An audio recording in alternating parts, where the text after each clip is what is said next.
I'm standing here in the streets of Tokyo, where people live longer and have 70% fewer strokes than Americans.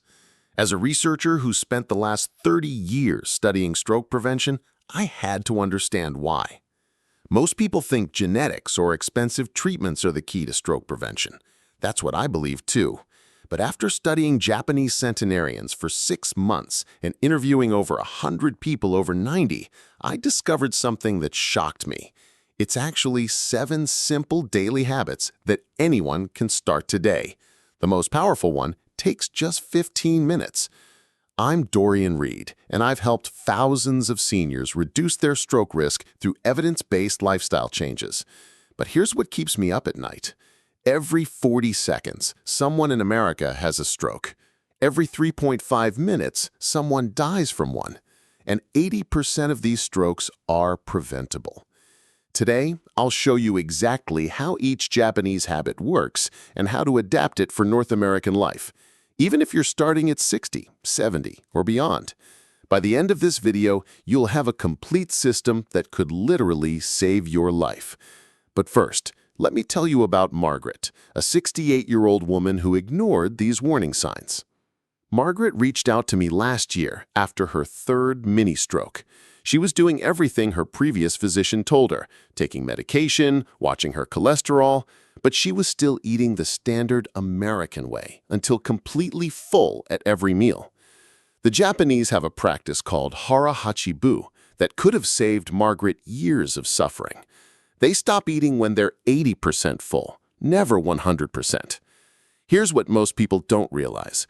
When you eat until completely full, your body goes into crisis mode. Your blood glucose spikes, inflammation markers surge, and your blood becomes sticky and dangerous. This happens after every overfilled meal. Japanese studies show that people who practice hara hachibu have 40% lower levels of these inflammatory markers. Think about that. Nearly half the internal damage simply by stopping sooner. For North Americans, this means adapting our supersized culture. Use salad plates instead of dinner plates. Your brain expects the plate to be full, so fill a smaller one. At restaurants, immediately box half your meal before you start eating. Most American portions could feed 2 people anyway. Eat slowly and put your fork down between bites. This gives your stomach time to signal your brain that it's satisfied. The Japanese take 20 minutes to finish what we consume in 7. Ask yourself halfway through, am I still hungry or am I just cleaning my plate? Your goal is feeling satisfied but energized, never stuffed and sluggish. Margaret started this practice 6 months ago. Her inflammatory markers dropped 35% and she hasn't had another episode since. But this was only the beginning of her transformation. The second habit saved Margaret's life, and it might save yours too. The Japanese call it shinrin-yoku, or forest bathing. This isn't hiking or exercising outdoors. It's 15 minutes of intentional time in nature. Here's the terrifying truth. Chronic stress kills more Americans than smoking. It causes your blood vessels to constrict, your blood pressure to spike, and inflammation to ravage your arteries. Japanese research shows forest bathing reduces cortisol levels by 50% and significantly lowers blood pressure within minutes. But here's what shocked me most. In Japan, doctors actually write prescriptions for forest bathing. It works better than many blood pressure medications with 0 side effects. For North Americans, you don't need to find a pristine forest. Your local park works perfectly. Sit on a bench under trees. Walk slowly through your neighborhood if it has mature trees, or even spend time in your backyard garden. The key is engaging all your senses without distractions. Feel the breeze on your skin. Listen to birds or rustling leaves. Notice the scent of grass or flowers. Breathe deeply and slowly. Leave your phone in the car. I began recommending this practice to all my research participants 3 years ago. The results are remarkable. Blood pressure drops, anxiety decreases, sleep improves. Margaret calls it her medicine time and hasn't missed a day in 6 months. But if you skip what I'm about to share next, you'll undo all this progress while you sleep. Margaret used to take quick showers before bed, rushing through her evening routine like most Americans. Then I told her about the Japanese evening bath ritual that could prevent her next stroke. Every evening, the Japanese take a hot bath before sleep. Not a shower, but a 10 to 15 minute soak in 104 degrees water. At first, I wondered if hot water might be risky for someone with her condition. Here's what I discovered. When done correctly, hot baths improve circulation, reduce blood pressure, and activate your body's relaxation response. Poor sleep is a stroke time bomb for seniors. When you don't sleep well all night, your blood pressure stays elevated all night, and your body can't repair daily arterial damage. The warm water causes your blood vessels to dilate, improving circulation to your hands and feet. Your heart rate increases slightly, then drops below baseline as you relax. When you get out, your core temperature drops, triggering deep sleep hormones. For North Americans, this means changing our shower-and-go culture. Draw a bath at 104 degrees, no hotter. Use a thermometer if needed. Add Epsom salts for muscle relaxation. If you have heart problems, start with cooler water and shorter baths, and consult your physician first.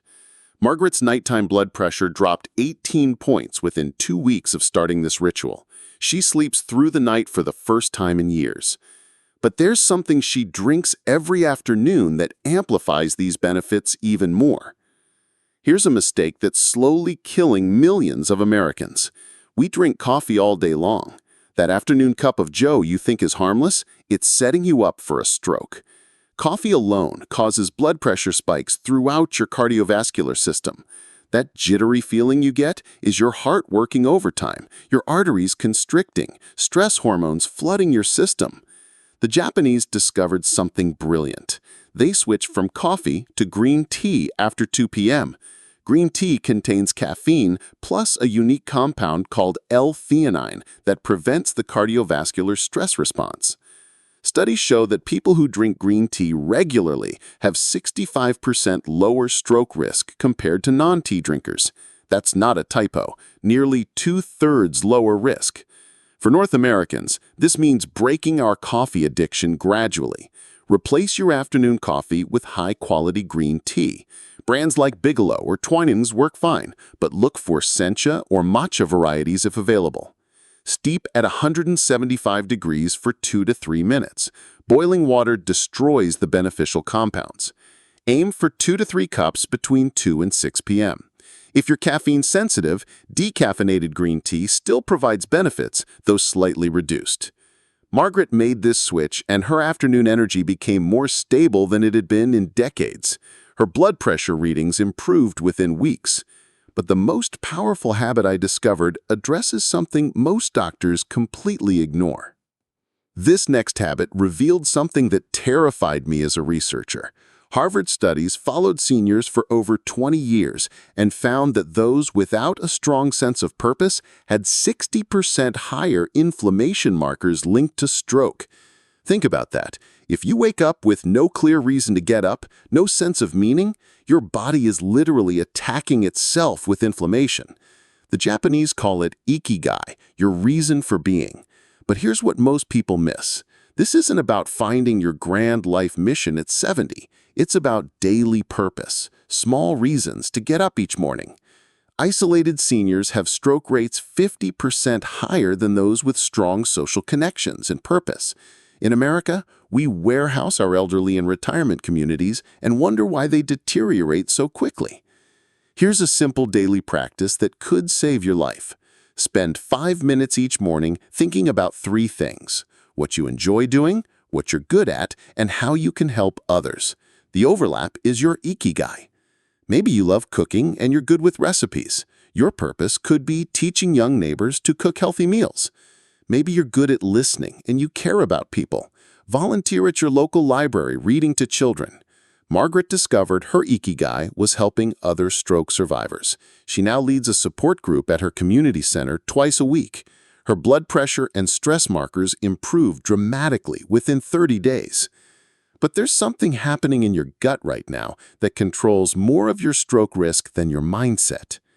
Here's the most overlooked stroke prevention strategy in Western medicine, and it's happening in your digestive system right now. Your gut bacteria produce compounds that directly regulate your blood pressure and control inflammation throughout your body. When your gut microbiome is healthy, these bacteria create substances that relax your blood vessels and reduce arterial stiffness. The problem? As we age, our gut bacteria diversity dies off. Antibiotics, processed foods, and stress accelerate this decline. Americans have some of the least diverse gut bacteria in the world. Studies show that people with healthy gut bacteria have blood pressure readings 10 to 15 points lower than those with poor gut health. More importantly, they have 40% fewer cardiovascular events, including strokes. The Japanese include fermented foods with every meal: miso soup, pickled vegetables, fermented soy products. For North Americans, this means adding accessible fermented foods to your daily routine. Start with 1 tablespoon of plain Greek yogurt with live cultures at breakfast. Add sauerkraut or kimchi to your lunch sandwich. Drink a small glass of kefir in the afternoon. You can find these at any American grocery store.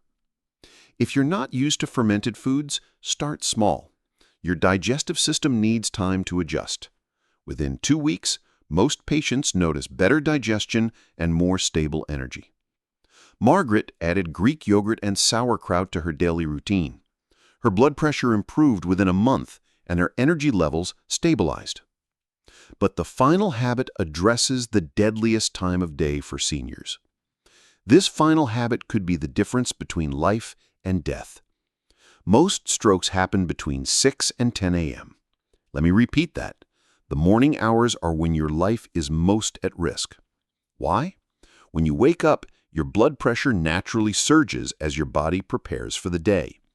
If you jump out of bed and immediately start intense activity, like most Americans do, you can trigger a cardiovascular event. In Japan, millions of people start their day with Ragio Taiso, gentle, rhythmic movement exercises. This gradually activates your circulation instead of shocking it into overdrive. These aren't intense workouts. Simple stretches, arm circles, gentle twisting movements, all performed slowly. You're warming up your cardiovascular system like starting a car engine on a cold morning. For North Americans rushing to start their day, this means slowing down those critical first 10 minutes. Before you check your phone, drink coffee, or start your day, spend 5 to 10 minutes doing gentle movements. Reach your arms overhead and stretch. Circle your arms slowly. Gently twist your spine left and right. March in place slowly. Think of it as greeting your body instead of shocking it awake. Margaret prevented morning blood pressure spikes of 30 to 40 points just by implementing this routine. She calls it starting her engine slowly instead of racing it. Let me tie this together because your life might depend on it. These 7 Japanese habits work because they address stroke risk from every angle: metabolic stress, chronic inflammation, blood pressure regulation, sleep quality, stress management, gut health, and cardiovascular activation. The 70% stroke risk reduction comes from all 7 habits working together to keep your cardiovascular system healthy and resilient. Margaret, the woman I told you about earlier, implemented all 7 habits. 6 months later, her stroke risk markers dropped by 60%. Her energy returned, her sleep improved, and she hasn't had another episode. Your age doesn't determine your stroke risk. Your daily habits do. And now you know exactly what needs to change. Every day you wait is another day closer to becoming a statistic. Start with 1 habit tomorrow. Your life is worth 15 minutes a day. If you found this helpful, give the video a like so more people can see it, and hit subscribe to keep learning powerful habits that can add years to your life.